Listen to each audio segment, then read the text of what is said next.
يفرح ببنته بقت حامل من خطيبها. من كتر المقابلات اللي كانوا بيعملوها في قلب الشقة، البنت اوعي تفرطي في شرفك، اوعي تخلي حد يلمسك وهو مش حلالك. اغلب الناس بتأجل افراحهم طول شهر رمضان وتعمله مع اجازة العيد، وتبقى الفرحة فرحتين او العيد عيدين زي ما بيتقال. لكن احنا قدام عريس وعروسة قضوا العيد ويوم فرحهم في قلب القسم في السجن. ليه؟ عشان نفهم كلمة ليه او نفهم السبب الحقيقي محتاج اخد حضراتكم لكام شهر فاتوا، لما امال راحت لوالدها وقالت له انا في واحد عايز يتقدم لي يا بابا، واتكلمت معاه بمنتهى الصراحة. اللي الشخص ده اتعرفت عليه عن طريق هو محل موبايلات، كانت بتعمل حاجة كده في موبايلها بتركب سكرينة يعني، وتعرفوا على بعض ولقيته شاب مهذب وكويس وظروفه سامحة ليه اللي هو يتجوز. عشان كده جت اتكلمت معاه وفتحت والدتها في الموضوع، وهي قالت لها ماليش دعوه روحي اتكلمي مع ابوكي، وعشان كده انا جاي اتكلم معاك. الاب لما سمع بنته بيتكلموا في موضوع زي ده فرح جدا وقال لها وماله يا بنتي، بس انت لسه قدامك سنتين في الكليه. قالت له ما هو السنتين دول نكون اتخطبنا او حتى ممكن نتجوز، مش عارفه يا بابا، شوف قبله وانت حدد واتكلم واعمل اللي انت عايزه. البنت كانت فرحانه والاب شاف فرحه بنته في عينيها، عشان كده قال لها اديله رقمي وخلينا نتقابل ونشوف الدنيا هتودينا لفين. وفعلا طلع الشاب دوت اللي اسمه شريف كان كويس، وابتدى يتعرف عليهم ودخل البيت وجاب اهله وعملوا الخطوبة. وامال كانت طايرة، كانت مش مصدقة اللي خلاص بسرعة بقت عروسة، وبسرعة لقت الشاب اللي قلبها اتشبك واتعلق بيه. لكن كان دايما في بعض الحاجات اللي بتحصل مش لطيفة مش كويسة بعيد عن ثقة وعين الأب والأم. زي كانت أمال المفروض بتنزل تروح كليتها الجامعة يعني، لكن ما كانتش بتروح، كانت بتقابل خطيبها وهما الاتنين يقعدوا مع بعض في أي مكان، يروحوا السينما يخرجوا، مش مهم، الأهم اللي هما يقضوا وقت لطيف كده مع بعض. وتستمر الأيام، وابتدى شريف عايز يجيبها الشقة عشان يوريها شقته اللي هو بيوضبها، اللي هي هتنورها خلال شهور بسيطة. في البداية هي بترفض على استحياء، لكن فيها ايه، انت مش واثقة فيا، ويعملها بزعل وقمصة. بقى زعلان منها، اصل انت معنى اللي انت مش عايزة تيجي معايا الشقة يبقى انت مش واثقة فيا.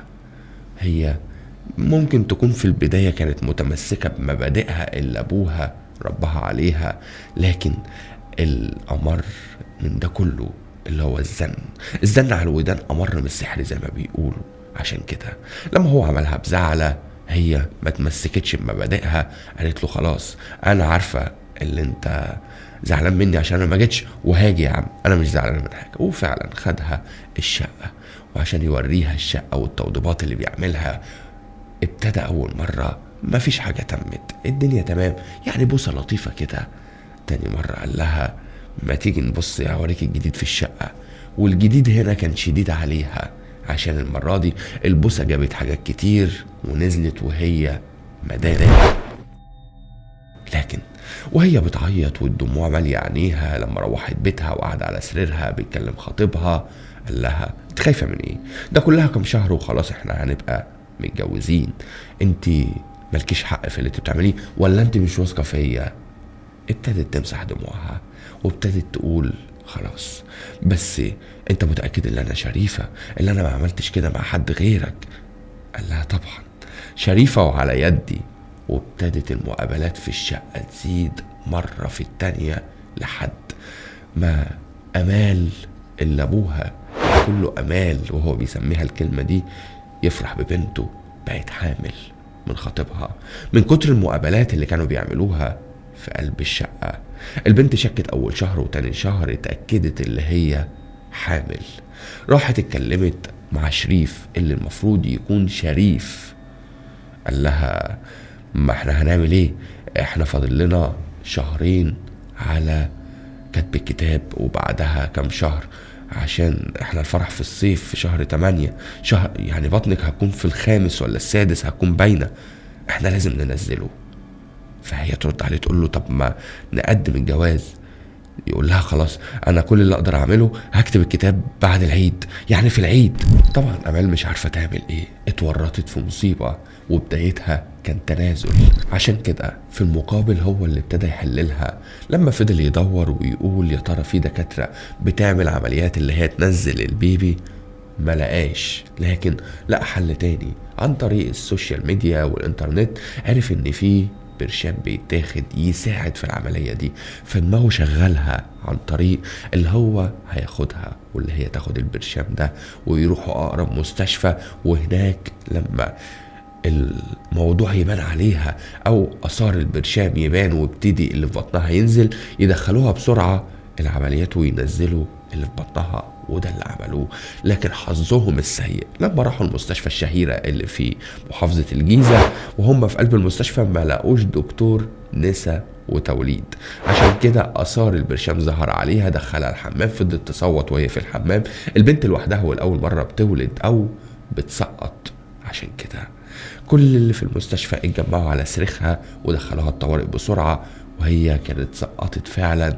لكن بلغوا شرطة النجدة اللي جت وقبضت على الاتنين اللي المفروض كان فرحهم في العيد، عشان يقضوا الفرح في السجن هما الاتنين.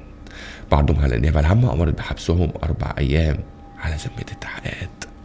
دي كانت قصة العروسين، قصة التنازلات والفرحة الغير مكتملة، قصة اللي احنا نقول لكل بنت وكل شاب الحرام وحش، ما تستعجلوش، ما تاكلوش لقمة مش في وقتها.